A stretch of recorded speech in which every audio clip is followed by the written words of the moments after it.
oil and gas service companies. And I'm not just talking about the diversified service companies like Baker Hughes, Halliburton, and Schlumberger, but what I'm talking about is equipment manufacturers like Cameron, like FMC Technologies.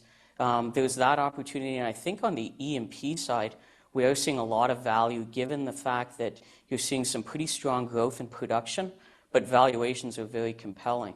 And I'd say the least attractive that I view right now is the big integrated oil companies. It is a very big weight within the index, but the fund does not own a significant weighting in the big integrated oil companies. Well, I think if you go back over the last couple of years, Weatherford has been a bit of a value trap. If you look at some of the acquisitions they've done, some of the integration issues that they've had, and some of the accounting issues in the Foreign Corrupt Business Practices Act that has been a cloud around the stock, the valuation could not have been any worse for the company.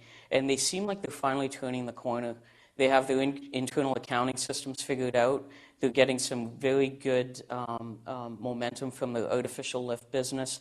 And I think just management has kind of come to the conclusion that the sins of the past are not acceptable on a go-forward basis.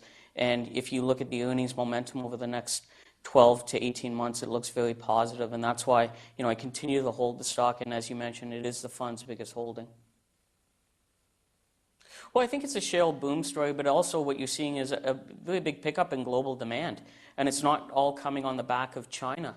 So what you're seeing is this U.S. onshore production growth for oil has been a real boom to the economy. But you're also seeing the supply being sopped up by that incremental demand. So I think that's going to be a big theme going forward. And also, I think it's the notion that cheap oil is all around us. Yes, there is a huge shale opportunity in the U.S., but this oil does not come at a production cost of, let's say, $25 a barrel.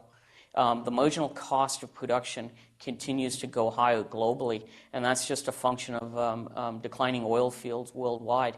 If you look at the cost of oil in the Middle East, it's increased substantially over the last 15 years. So I think that's kind of one of the key metrics that maybe the stock market is not paying attention to. And so the longer that you have higher oil prices, equity values have to adjust over time.